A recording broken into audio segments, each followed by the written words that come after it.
Pukul 6 waktu Indonesia Tengah, Radio Republik Indonesia ini menghadirkan Warta Berita.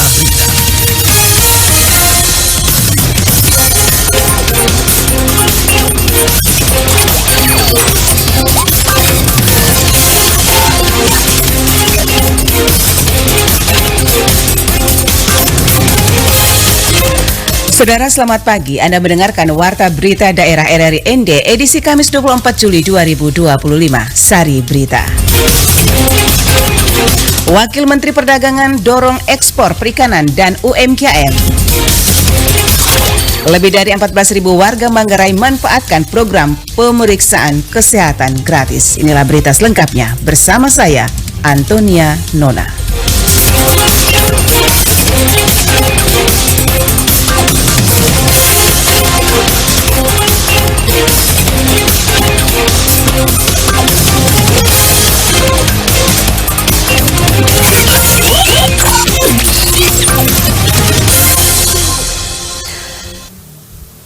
Kunjungi Warloka Pesisir, Wakil Menteri Perdagangan Dia Roro Esti Widya Putri dorong ekspor perikanan dan UMKM. Epi Wahab melaporkan.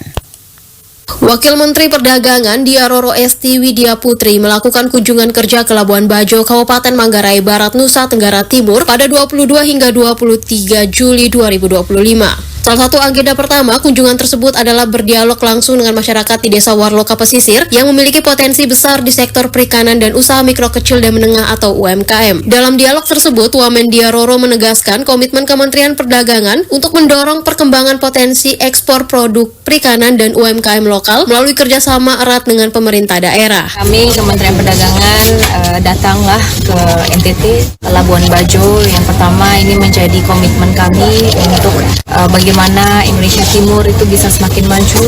Tentu melalui tupoksi yang kami miliki di Kemendak, kita berkomitmen untuk bisa membangun negara Indonesia, khususnya Indonesia Timur. Lalu kemudian yang kedua adalah bahwasanya kita mengetahui bahwa ada potensi besar khususnya di sektor perikanan dalam konteks ekspor. Amanah dari Pak Presiden juga bagaimana untuk selalu melaraskan dan bekerja sama dengan baik dengan pemerintah daerah.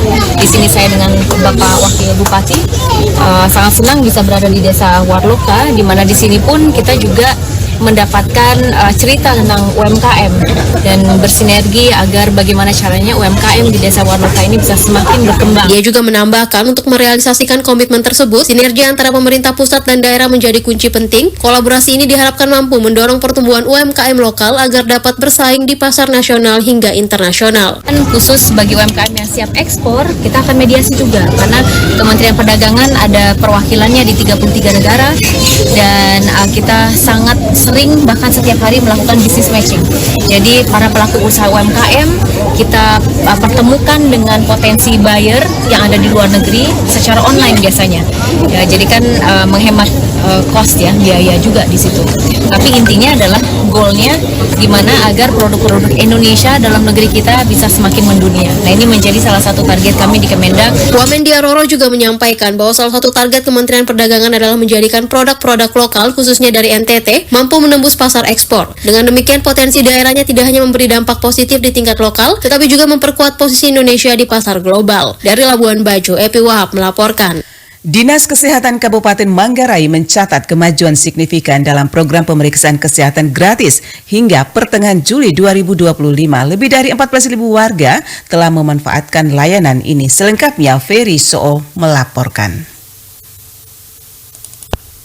2025 itu sebanyak 14.950 orang yang sudah dilayani. Program pemeriksaan kesehatan gratis merupakan bagian dari inisiatif Kementerian Kesehatan Republik Indonesia untuk meningkatkan akses kesehatan masyarakat. Layanan yang diberikan meliputi pemeriksaan tumbuh kembang anak, status gizi, dan pemeriksaan umum untuk anak-anak. Sementara untuk orang dewasa, layanan meliputi screening kanker, pemeriksaan kolesterol, dan gula darah. Kepala Dinas Kesehatan Kabupaten Manggarai, Dr. Bertolomeus Hermopan, mengatakan bahwa hingga pertengahan Juli 2025, sebanyak 14.950 orang telah terlayani dalam program ini. Program pemeriksaan kesehatan gratis ini menjangkau seluruh golongan umur, mencakup pemeriksaan pendengaran, telinga, mata, gigi, dan lainnya. Bagi orang dewasa, pemeriksaan tambahan seperti kolesterol, gula darah, dan screening kanker juga disediakan. cakupan pemeriksaan kesehatan gratis di Kabupaten Manggarai per 10 Juli 2025 itu sebanyak 14.950 orang yang sudah dilayani dari pendaftar yang sudah mendaftar untuk cek kesehatan gratis ini. Cek kesehatan gratis ini menjangkau seluruh golongan umur, ya, jadi pendengaran, telinga, atau mata, gigi, dan lain-lain. Nah, pada orang dewasa itu biasanya ada tambahan seperti pemeriksaan kolesterol, gula darah, kemudian screening kanker. Program ini mendapat sambutan positif dari masyarakat, terutama karena prosesnya sangat mudah. Warga hanya perlu membawa KTP untuk dapat melakukan pendaftaran dan menikmati layanan kesehatan gratis yang disediakan di berbagai titik layanan di wilayah Manggarai. Dengan capaian ini, Dinas Kesehatan Manggarai berharap kesadaran masyarakat akan pentingnya pemeriksaan kesehatan rutin semakin meningkat. Pemerintah daerah pun terus mendorong agar program ini diperluas cakupannya dan berkelanjutan demi menciptakan masyarakat yang sehat dan produktif. RRI Endeveriso melaporkan. Kelangkaan minyak tanah selama hampir 1 bulan terakhir di kota Ende, Nusa Tenggara Timur membuat warga resah. Bupati Ende Yosef Benedictus Badioda menegaskan bahwa persoalan minyak tanah tidak bisa dianggap sepele. Laporan Rovinus Vula. Hal tersebut disampaikan Kepala Dinas Kominfo Kabupaten Sika Ferry Awales ketika dikonfirmasi RRI pada Rabu 23 Juli 2025. Kadis Kominfo Sika mengatakan bahwa kunjungan Wakil Bupati Sika Simon Subandi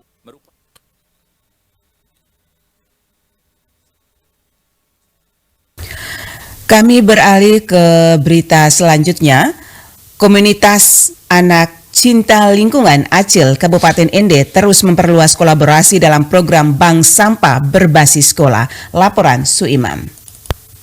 Ketua ACIL Kabupaten Ende Umar Hamdan kepada RRI Rabu 23 Juli 2025 mengatakan hingga saat ini ACIL telah menjalin kerjasama dengan 11 sekolah yang tersebar di wilayah kota Ende. Sebagian besar mitra bank sampah adalah sekolah dari jenjang SD hingga SMA. Kerjasama ini telah dibangun dengan 11 sekolah melalui perjanjian formal bersama komunitas ACIL. Dijelaskan adapun sekolah mitra ACIL meliputi SD Gemit Ende 4, Min 1 Ende, SDN Ende 5, SD Roja 3, SDN Roja 1, dan SDK Santa Ursula Ende. Selain itu, turut bergabung pula SMP Muhammadiyah Ende, MTS Negeri Ende, SMPN 1 Ende Selatan, SMAK Suradikara Ende, dan SMAN 2 Ende.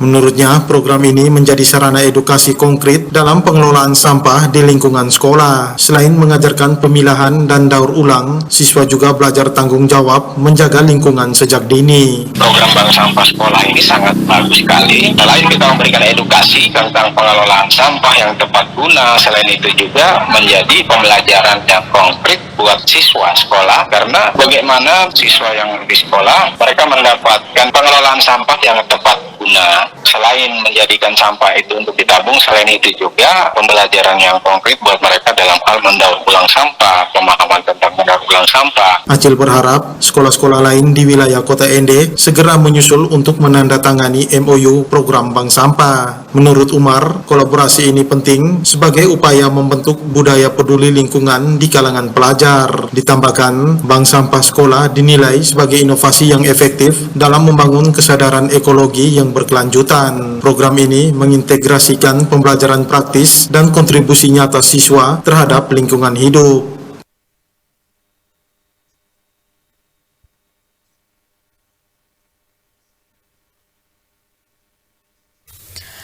Menyusul peningkatan aktivitas Gunung Lewotoloki yang kini berstatus level 3 siaga, Badan Penanggulangan Bencana Daerah BPBD Kabupaten Lembata memperkuat kesiapan posko siaga di 4 wilayah strategis. Laporan Lady Badin.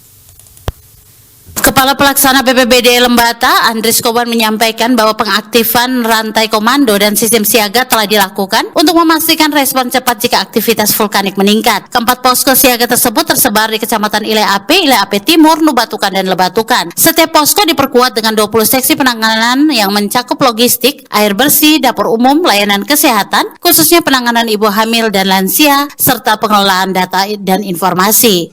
Sistem komandonya itu cara struktur hierarki keposkoan, ada posko utama suatu, kemudian ada pos pendukung seturut dengan rencana kedaruratan itu ada di Bandara Gunung Leba dan Pelabuhan Wajarang, kemudian 4 pos wilayah, 2-nya dari Kecamatan Ilape Timur sebagai wilayah terdampak, terus 2-nya di Kecamatan Lebatukan dan Kecamatan Nubatukan sebagai wilayah tempat pengungsian. BPBD Lembata juga menyiapkan 20 titik pengungsian yang didukung skema Sister Village, yakni kerjasama antar desa untuk membantu penampungan dan pelayanan dasar warga terdampak bencana. Seluruh perangkat desa dan relawan telah mengikuti pelatihan dan pemahaman prosedur siaga darurat sehingga siap memberikan bantuan saat dibutuhkan. Siaga darurat ini pada level desa dengan konteks desa tangguh bencana maupun di level keluarga dengan konteks keluarga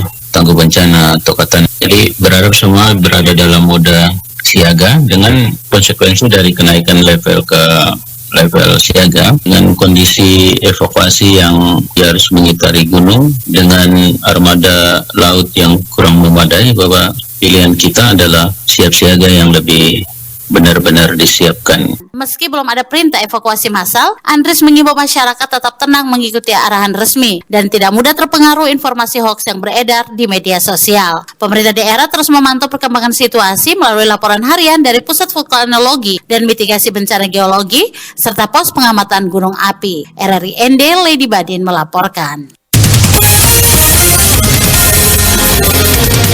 Anda sedang mendengarkan Warta Berita RRI ND. Kelangkaan minyak tanah selama hampir 1 bulan terakhir di kota Ende, Nusa Tenggara Timur membuat warga resah. Bupati Ende Yosef Benedictus Badioda menegaskan bahwa persoalan minyak tanah tidak bisa dianggap sepele. Laporan Rovinus Bula. Hampir 1 bulan terakhir warga Kota Ende mengeluh sulit mendapatkan minyak tanah sebagai bahan bakar kebutuhan rumah tangga. Warga meminta pemerintah daerah segera mengambil tindakan nyata agar pasokan minyak tanah kembali normal. Krisis ini tidak bisa dibiarkan terlalu lama karena menyangkut kebutuhan dasar masyarakat. Menanggapi keluhan warga, Bupati Yosef Benedictus Badioda menegaskan bahwa persoalan minyak tanah tidak bisa dianggap sepele. Ia menyatakan perlunya cadangan stok minyak tanah di tingkat pemerintah kabupaten sebagai bentuk antisipasi. Bupati Yosef mengatakan secara resmi distribusi dari Pertamina, agen hingga ke penyalur berjalan normal tanpa kendala. Namun, ia mencurigai adanya oknum yang menimbun minyak tanah dan hal ini tengah diselidiki petugas. Minyak tanah ini dari pemasoknya dari Pertamina itu sudah lancar saja, agen juga lancar, penyalur juga lancar, hanya mungkin ini di pasarnya, ya di pasarnya itu mungkin ada yang diduga, dicurigai ada yang menimbun atau yang menahannya gitu. Dan kalau memang benar kita kasih sanksi lah buat mereka yang melakukannya. Bupati Yosef juga menyinggung praktik jual beli minyak tanah yang melanggar aturan. Ia menegaskan pihaknya akan menindak tegas pelaku yang menjual di atas harga eceran tertinggi yang telah ditetapkan. Pemerintah Kabupaten Ende kini tengah merancang sistem distribusi darurat untuk menghindari krisis serupa di masa mendatang. Pemerintah berharap agar warga bersabar dan turut serta mengawasi distribusi minyak tanah di lingkungan masing-masing. RRI Ende Rovinus Pula melaporkan. Aquatic Indonesia Kabupaten Ende siap gelar lomba renang antar pelajar tingkat Kabupaten Ende, perebutkan Piala Bupati Ende tahun 2025. Laporan Nikolaus Makumeli. Dalam rangka menyeleksi dan menyiapkan atlet renang Kabupaten Ende yang berkualitas dan profesional, Aquatic Indonesia Kabupaten Ende siap gelar lomba renang antar atlet pelajar SD, SLTP, serta SMA tingkat Kabupaten Ende memperebutkan Piala Bupati Ende tahun 2025. Adapun pelaksanaan lomba renang tersebut akan dilaksanakan pada tanggal 25 hingga 26 Juli 2025 mendatang, bertempat di kolam renang Roworeke, Kelurahan Rewarangga, Kecamatan Ende Timur. Kepada RRI, Selasa 22 Juli 2025, Ketua Panitia Pelaksana Lomba Renang, Beni Dolu menyampaikan bahwa total peserta yang akan mengikuti perlombaan yakni sebanyak 70 atlet renang yang berasal dari 5 sekolah tingkat SMA, 7 sekolah SMP, dan 14 sekolah SD. Dijelaskan, perlombaan tersebut memperebutkan Piala Bergilir Bupati Ende dengan kategori pria dan wanita. Selain itu juga, panitia menyiapkan medali, uang penghargaan dan sertifikat bagi peserta yang turut dalam lomba renang tersebut. Peserta itu dari tingkat SD, SMP, dan SMA. Sampai hari ini peserta dari SMA itu ada 5 sekolah, terus dari SMP itu 7 sekolah yang sudah terdaftar, dan SD itu ada 14 sekolah yang sudah terdaftar dan sudah mengikuti kegiatan technical meeting tadi di SD MTS Watu Jara. Nah, total dari yang terdaftar ini untuk jumlah peserta atlet itu kurang lebih 70 peserta. Nah, dari panitia juga menyediakan hadiah bagi para peserta yang meraih medali. Itu selain medali, kami juga siapkan uang pembinaan atau sertifikat untuk peserta yang juara dan semua peserta yang mengikuti kegiatan lomba renang ini. Nah, untuk diketahui bahwa kegiatan lomba renang ini adalah kegiatan dari kami Akutik mendukung program kerja sesuai Bupati, di mana renang ini termasuk dalam program sesuarinya Bupati dan Wakil Bupati. Dan selain medali, uang pembinaan dan sertifikat, ini juga memperebutkan Piala Bupati. Piala Bupati itu baik putra maupun putri. Pada kesempatan tersebut, ia juga menyampaikan digelarnya perlombaan renang tingkat pelajar di Kabupaten Ende dalam rangka mendukung program 100 Hari Kerja Bupati dan Wakil Bupati Ende, khususnya di bidang olahraga. RRI Ende Nikolaus Makumeli melaporkan. Saudara, sekian warta berita daerah RRI Ende edisi Kamis 24 Juli 2025. Saya Antonia Nona mengucapkan terima kasih. Selamat pagi.